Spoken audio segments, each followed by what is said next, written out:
ஊமை குத்த செம குத்தினாவன். யார் சார்? உலகத்திலேயே ஒரு அப்பனை வேவு பார்ப்பதற்கு வேவு மணின்னு ஆயிட்டார். அம்மா அடிச்சதுனால பாட்டில் மணி. இப்போ புது பேர் வேவு மணின்னு சொல்றாரு. சுசீலா தான் மூல ஆதாரம். இவ்வளவு பிரச்சனைக்கு அவங்க தான் காரணம். எல்லாரையும் அடிச்சிருக்காரு சார்? எப்படி சார்? ஆமா, அவங்க அக்காவை அடிக்கல. பின்ன ஒரு இப்படி சோத்துல பூசணிக்காயை மறைப்பான்னு சொல்லுவாங்க. பூசணிக்காயில் தைலாவரம் தோட்டத்தையே மலைக்கிற கில்லாடி ராம்தாஸ். அயோக்கியனுக்கு பிறந்த அயோக்கியன் தானங்க பிறக்க முடியும். அதை அவர் சொல்லலையே. அயோக்கியன் பிறந்தது அதில் கூட ஒரு பெரிய இது பூஸ்ட் பண்ணிக்கிறார் தன்னை. இவங்க சேருவதற்கு ஒரே ஒரு வாய்ப்புன்னு ஏதாவது இருந்ததுன்னா அது வேற எதுவும் இல்லை. உள்ள போய் ஒத்தடம் கொடுத்துட்டு தான் வெளியே வந்த மாதிரி. இது உள்ள போய் அழுகலையா? அதான் அழுது இருப்பா மாதிரியே. அப்புறம் மூஞ்சி இதெல்லாம் அவங்க குத்திட்டாங்க டப்பு டப்புன்னு. ஊமை குத்தினா என்ன நடக்கும் உங்களுக்கு தெரியும். அன்புமணி வாயிலிருந்து வர்றதெல்லாம் அமிலம் கலந்த வார்த்தைகள் எல்லாம் சொன்ன. அதனால தான் செதஞ்சு போயிருக்கிறாரு ராம்தாஸ். நான் 3 முறை சொல்றேன், நீ தனியாக கட்சி ஆரம்பிச்சுக்கடா அப்படின்னு சொன்னேன், கேட்கல. யாரு உரிமைக்காக இவன் போறான்? என்ன உரிமை வாங்கி கொடுத்தா இதை போய் மீட்க போறான்? அதே நீங்க தான் கடந்த நேர்காணல் நம்ம சேனல்லே சொன்னீங்க. கார்லயே போயிட்டு மேடை இருக்கிற இடத்துக்கு 100 மீட்டர் இருக்கு இல்லைங்களா, 100 மீட்டர்ல இறங்கி அப்படியே நடந்து போய் பேசிட்டு போற மாதிரி. இப்போ பாரு, ராம்தாஸ் எவ்வளவு பெரிய ரவுடின்னு தெரியும் தமிழ்நாட்டில். ஸோ அவனே அடக்கிறவங்க யாரா இருக்கணும்? டானா தானே இருக்க முடியும். ஸோ இவங்க 2 பேரும் என்னன்னா அடுத்த தேர்தலுக்கு தயாராகிறாங்க. வருமானம் ரெட்டடிப்பாகணுன்றது பகிரங்கமாக மன்னிப்பு கேட்கணும். நான் செயல் தலைவராக இருந்து தொண்டனாக இருந்து நான் வேலை செய்வேன்னு சொல்லிட்டு மன்னிப்பு கேட்டதான். புதிய சிந்தனை நேயர்களுக்கு வணக்கம். இன்றைய சிறப்பு நேர்காணலில் நம்முடன் இருக்கும் சிறப்பு விருந்தினர் அனைத்திந்திய பாட்டாளி முன்னேற்ற கட்சியின் நிறுவன தலைவர் திரு CN ராமமூர்த்தி அவர்கள். சார் வணக்கம். வணக்கம். எனக்கு நீங்கள் இதுவரைக்கும் நேர்காணல் கொடுத்ததில், நான் இப்போ இந்த சேனலாக இருக்கட்டும், இதுக்கு முந்தைய சேனலாக இருக்கட்டும், நீங்கள் ராமதாஸ் பற்றி சொன்ன அனைத்தையும் இன்று ராமதாஸ் அவர்கள் வாயிலேருந்து வந்திருக்கு. அதில் ஒரே ஒரு விஷயத்தை மட்டும் தவிர மற்ற எல்லா விஷயங்களும் நீங்கள் சொன்னது மாதிரி டோட்டலாக அடிக்கிட்டாரு. இன்னும் அது ஒரு விஷயங்க இல்லை, அதான் சுசீலா மேட்டரா? ஆமாம் சார். அதுதானே இப்போ இன்னைக்கு அரசியலில் கொந்தளிப்பாக இருக்குது இல்லையா? பாமகவில் அப்படியே பண்ணி நீர் பூத்த நெருப்பாக இருந்த பிரச்சனை நாம் சொல்லிட்டோம். அது எல்லாரும் மற்றவங்களும் தெரிஞ்சுக்கிட்டாங்க. இப்போ கணத்துக்கிட்டு இருக்கு. என்னைக்கு ஒன்றாலும் அது பஸ்ட் ஆகி வெளியே வரும். கண்டிப்பாக சார். நான் ஒரு சமயம் பயிலரங்கம் முடிச்சுட்டு வரும்போது அன்புமணி வந்தார், ஏதோ பண்ண போகிறான்னு வச்சுட்டு வெளில போடா அப்படின்னேன். ஆனால் நான் வெளில போக முடியாது, இது எங்கள் அம்மா கட்டின வீடு அப்படின்னு சொல்லி என்கிட்ட முறைச்சாரு. நான் போயிட்டு தலையில் தண்ணி ஊற்றிட்டு கிட்டத்தட்ட 2 மணிலேருந்து 8 மணி வரையும் உட்காந்து அழுதேன் அப்படிங்கிறாரு சார். எப்படி சார்? ஆமாம், வந்த உடனே என்ன கேட்டார்? முதல்ல நீ ஏன்டா இங்கே போடா வெளியே அப்படின்னு சொன்னார். அதுக்கு அவன் என்ன சொன்னா, இது எங்கள் அம்மா கட்டின வீடு, நான் வருவேன்னு சொன்னதுக்கு என்ன பண்ணான்? ராம்தாஸ் சொன்னது என்ன இருக்குது? யோகியம் பேத்த அயோக்கிய பயில போடா அப்படின்னு தான் சொல்லி அனுப்புனாரு. அதனால ராம்தாஸ் என்ன சொன்னார்? என்ன அடிச்சுட்டான், அந்த நெஞ்சு வீங்குது, மூஞ்சி வீங்குது, அவங்க அக்காவை அடிச்சுட்டான், குடும்பத்தில் பெரிய பிரச்சனை பண்ணான்னு சொன்னார் இல்லைங்களா? ஊமை குத்த செம குத்தினாவன். யார் சார்? அன்புமணி தான் ராம்தாஸை. அதில் தாங்க அவன் அந்த குத்துல இது பண்ணிக்கினேன். உள்ளே போய் குத்து வாங்குன்னு நான் மூஞ்சில் ஜில்லுன்னு தண்ணி ஊற்றினா வீக்கம் வாங்க இல்லையா? அது டாக்டருக்கு தெரியும்ல. உள்ளே போய் ஒத்தடம் கொடுத்துட்டு தான் வெளியே வந்த மாதிரி. இது உள்ள போய் அழுகலையா? அதான் அழுது இருப்பா மாதிரியே. அப்புறம் மூஞ்சி இதெல்லாம் அவன் குத்திட்டாங்க டப்பு டப்புன்னு. ஊமை குத்தினா என்ன நடக்கும் உங்களுக்கு தெரியும். உள்காயம் தான் ஏற்படும். அதுதான், அது வெளியில தெரியாது, வீங்கிடும். அதை சொல்லலையே சார் அவர் சொல்லலை. எல்லாத்துலேயும் ஒன்று சொல்ல மாட்டுறாருல்ல. இப்போ என்ன சொல்றாரு? அவனை அயோக்கியன்றாரு, யோகியன் பெத்த அயோக்கியன்றாரு. ஆமா, இவனே பெரிய அயோக்கிய சிகாமணி. இப்போ அயோக்கிய சிகாமணிக்கு பிறந்தவன் எப்படி இருப்பான்? பெரிய மகா அயோக்கிய சிகாமணி. ஸோ அது நம்ம பேசும்போது அடுத்தடுத்து வரும்போது நான் சொல்கிறேன். ஸோ அதுதானே நடந்தது. நான் சொன்னேன், வீட்டு கதவெல்லாம் பூட்டிட்டாங்க. ரொம்ப அதிலே சொல்கிறாருல ராம்தாஸ், என்ன பூட்டிட்டு ராமான்னு கத்தனாங்க. அந்த ரோடு இருக்குது இல்லை, தைலாபுரம் ரோடில் அந்த ரோடு பாண்டிச்சேரி மெயின் ரோடு, அது வரலும் சத்தம் கேட்டிருக்கோம். இந்த ரோடு வரலும் சத்தம் கேட்டுது அவர் சொல்கிறாருல்ல. அப்போ நான் முன்னாடி என்ன சொன்னேன், யார் எது என்னன்னு கேட்டாங்க. அதெல்லாம் உண்மை தானே. இப்போ கமல்ல கூட அந்த ஆளுக்கு வேற வேலை இல்லை அப்படிலாம் திட்டினாங்க. இப்போ அப்படியே மாறுறாங்க, வேற ஒன்றும் கிடையாது. இல்லை அதுதான் சொன்னதெல்லாம் சரி அப்படிங்கிறாங்க. நான் சொன்னதில்லை, அங்கேருந்து வந்தது ஆதாரபூர்வமானது. அவங்க சொல்கிறத நம்ம சொல்கிறோம். எதுக்கு நம்ம சொல்கிறோன்னா, இந்த மாதிரி சூழ்நிலையில் இந்த கட்சி இருக்குது, யாருக்கும் ஒன்றும் செய்யலைன்றதை நம்ம எஸ்டாப்ளிஷ் பண்ணுறோம். என்றைக்கு நான் ராமதாசனுடைய காழ்ப்புணர்ச்சி வந்த பிறகு, கட்சி வந்த பிறகு, இந்த சமுதாயத்துக்கு உதவ மாட்டா மாதிரி இந்த சமுதாயம் சொல்லி ஏமாத்துறதை தவிர வேறு இல்லைன்னு தான் நாங்கள் சமுதாய வேலைகளை பார்த்துட்ருக்கோம். இப்போ அன்புமணி இப்போ அவர் சொல்கிறாரு அயோக்கிய அன்புமணி. அவர் நிறைய சொல்கிறாரு, அண்ட புழுகு ஆகாச புழுகு. நான் முதல்ல சொன்னேன், இது அன்புமணி புழுகு. அன்புமணி வாயிலிருந்து வர்றதெல்லாம் அமிலம் கலந்த வார்த்தைகள் எல்லாம் சொன்ன. அதனால தான் செதஞ்சு போய் இருக்கிறாரு ராம்தாஸ். நிலை குலைந்து போய் உள்ளே உக்காந்துக்கிறேன். இயலாதவன் என்ன பண்ணுவான்? என்னவோ சொல்லிட்டு செய்வான். முடியாதவன் ரொம்ப ஏழையாக இருக்கிறவன் என்னங்க பண்ணுவான்? ஒருத்தன் வந்து அடாவடித்தனம் பண்ணும்போது என்ன பண்ணுவான்? கொஞ்சம் ஒரு பிடி மண்ணை வச்சுட்டு நீ பார்த்துக்க அப்படின்னு சொல்லுவாங்க. இப்போ ராம்தாஸ் வந்து எல்லாத்தையும் இந்த மக்கள் முன்னாடி சொல்லிடுறாரு.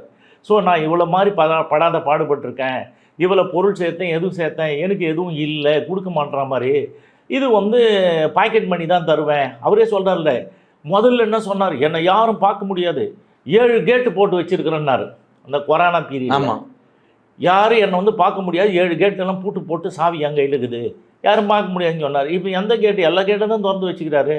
யார் வேணாலும் தான் போகலாம் வரலாம்.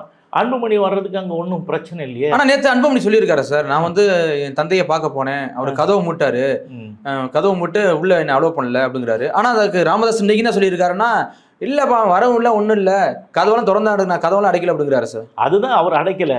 நான் முன்னாடி கூட சொன்னேன், ராமதாஸ் வந்து அந்த இதில் வந்து என்னது விருதாச்சலத்தில் வந்து ஒரு நிகழ்ச்சி கலந்துட்டு அந்த மகளிர் மாநாட்டுக்காக போனார். அன்றைக்கி வந்து அவங்க அம்மாவை பார்த்தார். அவங்க அம்மாவை பார்த்து என்ன கேள்வி கேட்ட மாதிரி, அவன் வந்து என்னுடைய பேரெல்லாம் யூஸ் பண்ண வேணான்னு சொல்கிற மாதிரி, பச்சையாக என்ன பண்ண, நீ என்னை யாருக்கு பெத்தன்னு தான் உழுக்கிட்டு வந்துட்ட மாதிரி. அதுக்கப்புறம் தானே அந்த அம்மா வந்து போனாங்க. சரி, பெத்த மனசு பித்து ஏதோ போகிறாங்க வராங்க. ஸோ இதெல்லாம் நடந்தது. இதெல்லாம் வெளியில் சொன்னால் நீங்கள் அவங்க தப்பாக அவதூறாக சொல்கிறீங்க. நான் அவதூறாக சொல்லலை, நடந்ததை சொல்கிறேன். இங்கும் வந்து பிரச்சனை அவர் வாயிலேருந்து வருது இல்லை. இப்போ அவர் தானே எல்லாத்தையும் சொல்கிறாரு. பேர் போட வேணான்ட்டார். நீ வந்து கட்சி கொடியை பயன்படுத்தக்கூடாதுன்றாரு. அடுத்தது வந்து என்ன சொல்ல, தலைவராக இன்னும் சொல்லக்கூடாதுன்றாரு. இதெல்லாம் சொல்லி முதலியே சொன்னார். நான் 3 முறை சொல்லிட்டேன், நீ தனியாக கட்சி ஆரம்பிச்சுக்கடா அப்படின்னு சொன்னேன், கேட்கல. நீ கட்சி ஆரம்பித்தா நான் வாழ்த்துவனும் சொன்னார். சரி, இப்போ இதெல்லாம் முன்னிட்டு என்ன பண்ணார்? டிஜிபி ஆஃபீஸுக்கு லெட்டர் கொடுக்குறாரு. கரெக்டுங்களா? டிஜிபி ஆஃபீஸில் போய் என்ன லெட்டர் கொடுக்குறாரு? இதெல்லாம் வந்து ஊர்வலத்தை தடை பண்ணு. அப்படியே சொன்னார். யார் உரிமைக்காக இவன் போகிறான், என்ன உரிமை வாங்கி கொடுத்தா இதை போய் மீட்க போகிறான். அதே நீங்கள் தான் கடந்த நேர்காணலில் நம்ம சேனல்லே சொன்னீங்க. ஆமாம், உரிமை மீட்டு போய் நான் யாருக்குன்னு கேட்கும்போது நீங்கள் சொன்னீங்க, அதெல்லாம் யாருக்கும் இல்லைங்க, எனக்கும் அப்படி தான் சொல்ல சொன்னீங்க. ஆமாம், அன்றைக்கி அதையும் அதை திரும்ப சொல்கிறாரு சார். அதுதான் சொல்கிறார். அதுதானே உண்மை. இப்போ வந்து டிஜிபி ஆஃபீஸில் கொடுத்தாங்க. அவர் வந்து நடவடிக்கை எடுக்கணும்னு எல்லாருக்கும் அனுப்பி அது கொஞ்சம் சொதப்பலாகி போன உடனே, ரெண்டாவது யார்கிட்ட போகிறீங்க? ரெண்டாவது வந்து உள்துறை செயலாளர்கிட்ட போகிறீங்க, ஹோம் செக்ரட்டரி கிட்ட. அது போன உடனே என்ன பண்ணுறாங்க? இதுவும் டிலே ஆகுதுன்னு சொல்லிட்டு இப்போ என்ன கோர்ட்டுக்கு போயிட்டீங்க.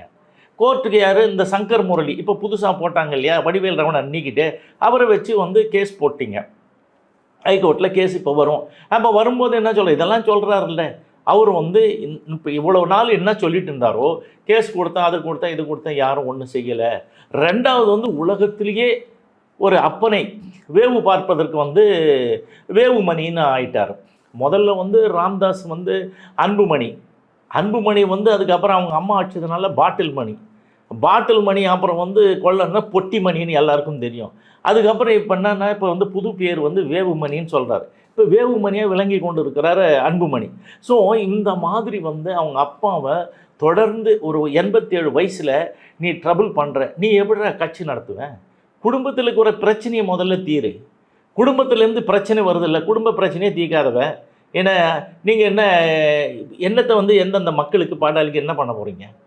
இல்லை சார், இப்போ எல்லா விஷயம் சொன்னார் சார். எதற்காக இந்த சண்டைங்கிறத சொல்லலை. அவர் கேட்டால் அது பதவி வெறி, பதவி ஆசை அப்படின்னு சொல்கிறாரு. ஆனால் உண்மையிலே பதவிக்கான தான் சண்டையே அப்படி சார். அது வந்து சண்டையினுடைய மூல ஆதாரம் யாருன்னு கேட்டால் யாரும் சொன்னாலும் பத்திரிக்கையில் போட மாட்டுறாங்க. ராமதாஸை கேட்குறாங்க. சுசீலா தான் மூல ஆதாரம். இவ்வளோ பிரச்சனைக்கு அவங்க தான் காரணம். அவங்க சொல்கிறபடி ராமதாஸ் கேட்குறாரு. ராமதாஸ் சொல்கிறத வந்து அன்புமணி கேட்க மாட்டுறாரு. அவர் தான் தெளிவாக சொல்லிட்டார்ல, தந்தை சொல் மிக்க மந்திரம் இல்லை, நான் அவர் சொல்ல மனைவி சொல்லி மந்திரம். நம்ம என்ன சுசீலாவை தப்பாக சொல்கிறோம்? ஒரு 2வது மனைவி திருமணம் தாலி கட்டி தானே கல்யாணம் பண்ணிக்கினாரு ராமதாஸ், பிரச்சனையோடு பண்ணிக்கினார். ஸோ அவங்களுடைய இது வந்து தலையீடுதல் இருக்கக்கூடாதுன்னு அன்புமணி நினைக்கிறாரு. எல்லா பணமும் அவங்ககிட்ட தானங்க கொடுத்து வச்சுருக்காரு ராமதாஸ். ராமதாசனுடைய உடனடி தேவைகளுக்கு பணம் வேணால் எங்கே போவார்? தைலாவரம் தோட்டத்தில் இருந்ததெல்லாம் தான் இவன் தூக்கிட்டு போயிட்டான் அடிச்சு போட்டு. பணம் இல்லை, பணம் அங்கே இருக்குது, கேட்டு அங்கேருந்து தான் கொடுப்பாங்க. நான் பல தடவை சொல்லியிருக்கேன், அவங்கள வந்து மார்வாடிக்கிட்ட கொடுத்து வசூல் பண்ணி லாவாதேவி பண்ணி பண்ணுறாங்கன்னு. இதில் இருக்கிற அந்த எம்எல்ஏக்கள்லாம் அவங்க கூட நின்றுது, சுசீலா கூட நின்றுட்டு போஸ்ட் கொடுத்ததெல்லாம் உங்களுக்கு தெரியும். அதே மாதிரி இவங்க பண்ணதும் தெரியும். எல்லா எம்எல்ஏ சிவகுமாரும் சரி, இவங்களும் சரி, இவங்களை எல்லாருமே வந்தவாசி இவர்லேருந்து எல்லோரும் பார்த்தா எக்ஸ்-எம்பி துரையிலேருந்து, துரைன்னா எல்லோரும் இங்கே வந்து தான் பார்த்துட்டு அவங்கள பார்த்துட்டு ஆசீர்வாதம் வேண்டாம் தான் இவங்களோட வந்து நேர்காணல் கிடைக்கும். இப்போ இன்னைக்கு பண்றது அப்பாயின்மெண்ட் அங்கேதான். ஆமா, அப்பாயின்மெண்ட் அங்கதான். இப்போ அவங்க வந்து இப்போ ஆனா கிட்டத்தட்ட ஒரு 14 பஞ்சாயத்து நடந்துச்சு அப்படிங்கிறாரு சார். எதுக்காண்டி இந்த 14 பஞ்சாயத்து? அதுதான் அவர் என்ன சொன்னாரு, இதுக்கு முன்னாடி 4 பெரியவங்க, பெரிய கல்வி நிறுவனங்களை நடத்தினவங்க, பெரிய அமைச்சர் பொறுப்பில் இருந்தவங்க எல்லாரும் அதே மாதிரி மெச்சத்தகுந்த ஆளு அதெல்லாம் வந்தாங்க. இவரை வந்து பார்த்துட்டு போனாங்களே, குருமூர்த்தியிலேருந்து அந்த விஐடி சைதை துரைசாமி வரைக்கும். அதில் ஆமாம், விஐடி அந்த விஸ்வநாதன் பெரிய ஆள், அவர் தான் என்ன சொன்னார். அப்புறம் வந்து துரை இவர் நம்ம சைதை துரைசாமி, முன்னாள் மேயர், அவங்கள எல்லாரும் வந்தாங்க இல்லைங்களா. அவங்க வந்தவங்களாம் என்ன பண்ணுறாங்க, இவர்கிட்ட போய் பேசுன்னு, இது தனி பஞ்சாயத்து போனால், அங்கிள் இதில் நீங்கள் தலையிடாதீங்க. அவன் சொன்ன வார்த்தை சரியா இதே தான், அங்கிள் நீங்கள் எதையும் தலையிடாதீங்க எல்லாருக்கும் சொல்லி ஒரே வார்த்தையில் மூட்டை கட்டி அனுப்பிட்டா மாதிரி. யார்? அன்புமணி. ஸோ அப்போ இதுக்கு என்னன்னா, அதுக்கப்புறம் அடுத்தது சைமல்டேனியஸாக இவரால் நியமனம் பண்ணாங்கல்ல.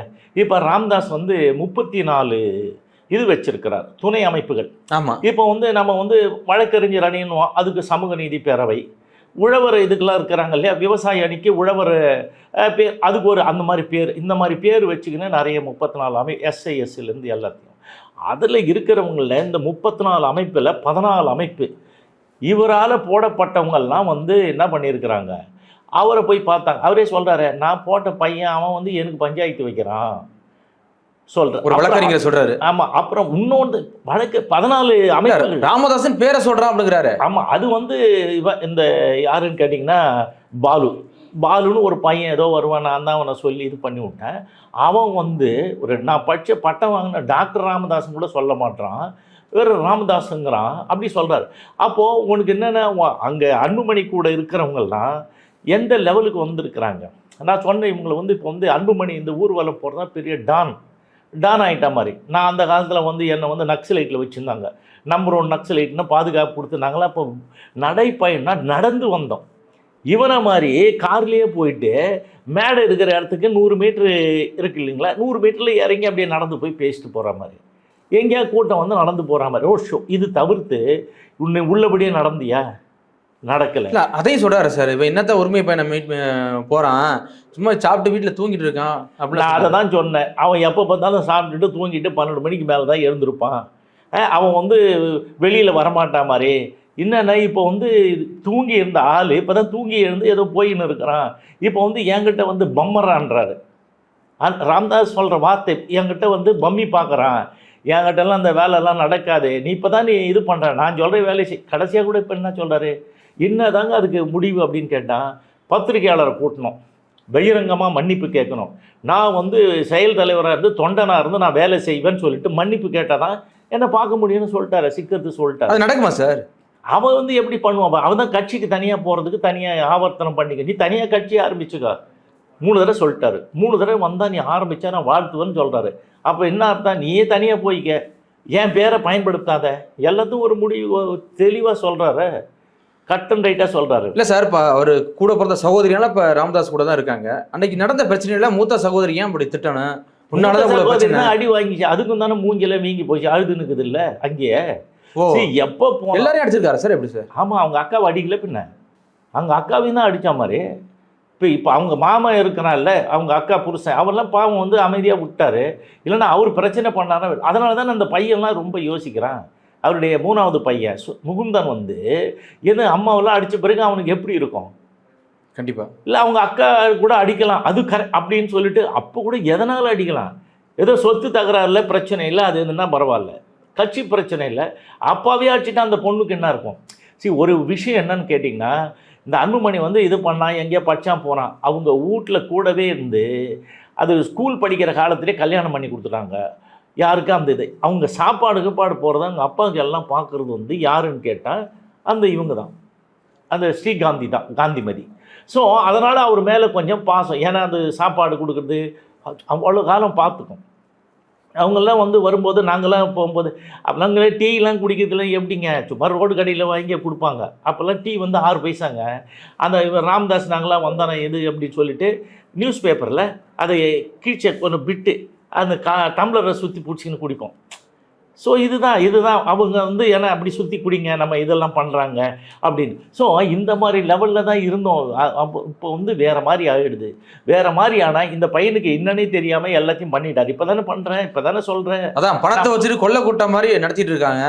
இன்னும் ஒன்று இருக்குது. அவர் சொல்கிறார் பாருங்க, இது வந்து அன்புகிட்ட சொல்லும்போதே பேட்டியிலே நல்லா தெளிவாக சொல்கிறாரு.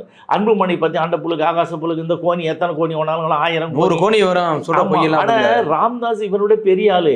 அன்புமணி வந்து இப்படி சொல்கிற மாதிரி ராம்தாஸ்னா ஒரு இப்படி சோத்தில் பூசணிக்காயை மறைப்பான்னு சொல்லுவாங்க.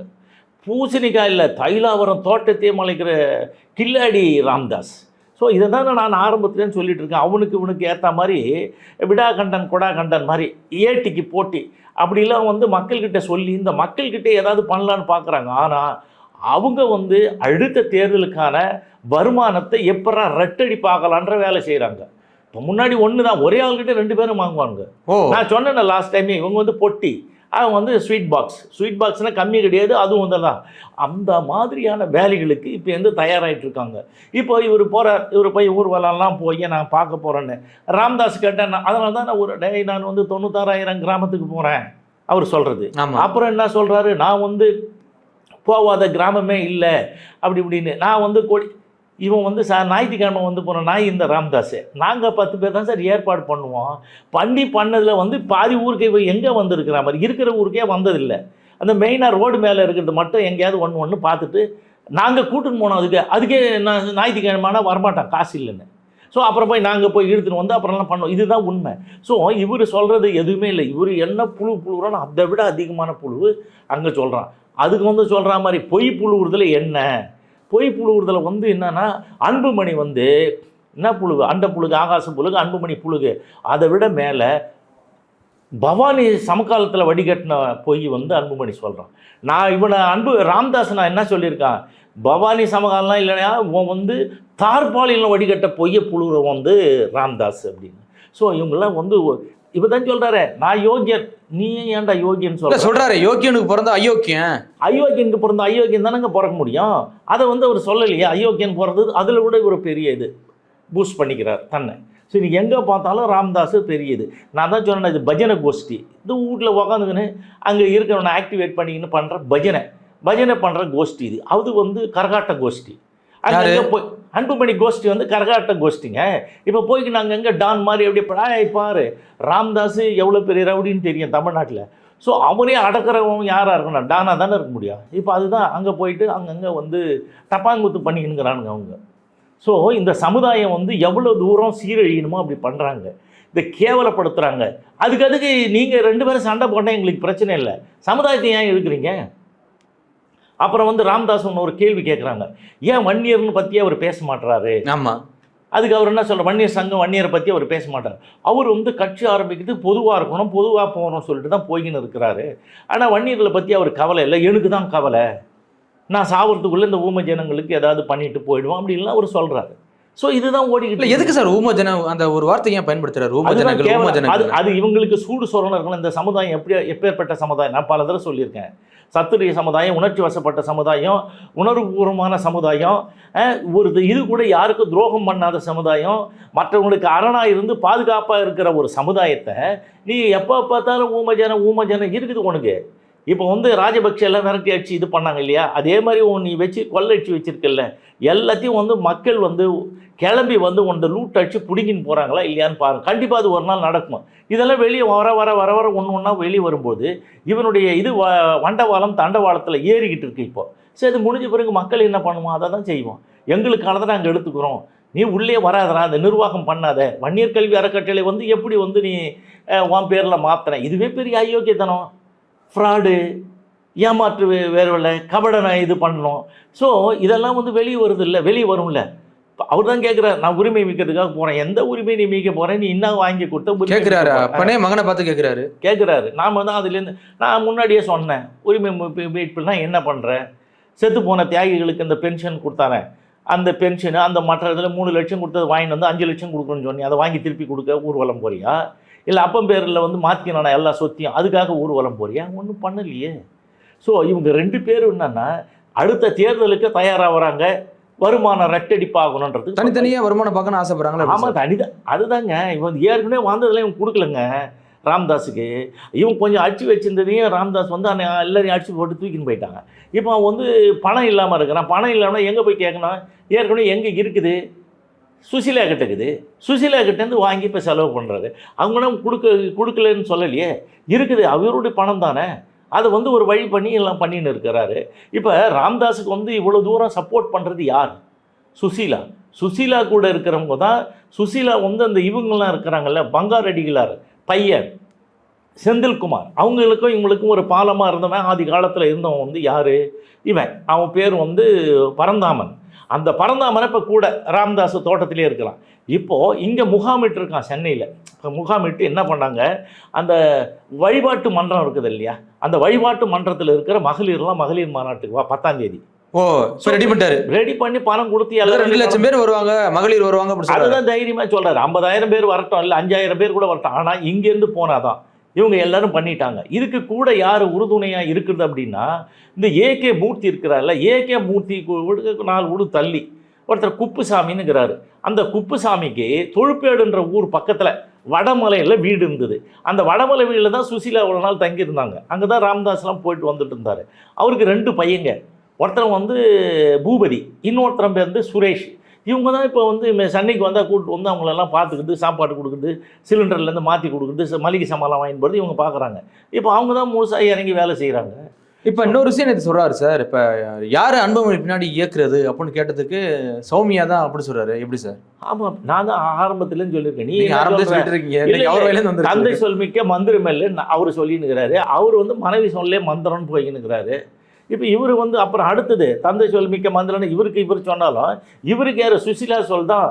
சுசீலா தொல்லை தட்டாதேன்னு போய்னுக்கிறாரு. ஸோ இப்போ ஒரு பிரச்சனை இவர் வந்து பகிரங்க மன்னிப்பு கேட்குது, அதெல்லாம் ஒன்றும் இல்லைங்க, எதுவும் கேட்கவும் வேணாம், ஒன்றும் வேணாம், நேராக சுசீலா பார்த்து என்ன சுற்றி அப்படின்னு சொல்லிட்டு ஏன் இதெல்லாம் நான் உங்களை ஒன்றும் டிஸ்டர்ப் பண்ணல, அவங்களாம் கொல்ல பார்க்குறதுக்கு அது இதெல்லாம் வந்து ஆள் வச்சு மிரட்டினா போனால் வந்தாலாம் இருக்குது இல்லைன்னு சொல்லிட்டு பார்த்துட்டா வேலை முடிஞ்சு போச்சு. டோட்டலாக ஆஃப் ஆயிரும். ஒன்றுமே இல்லை, இருக்க சப்த நாடி ஒடுங்கி அமைதியாகிடுவா மாதிரி ராம்தாஸ். அவங்க வந்து சரின்னு சொல்லிட்டு சரியாயிடும். இதுதான் கடைசி. இவங்க சேருவதற்கு ஒரே ஒரு வாய்ப்புன்னு ஏதாவது இருந்ததுன்னா அது வேறு எதுவும் இல்லை, சுசீலாவை வந்து என்னுடைய சித்தி அப்படின்னு அவங்கள போய் பார்த்து அவங்களுடைய ஆசீர்வாதம் வாங்கிட்டால் போதும். கண்டிப்பாக சார், பொறுத்திருந்து பார்ப்போம் என்ன நடக்குதுன்னா. மிக்க நன்றி சார். நன்றி, வணக்கம்.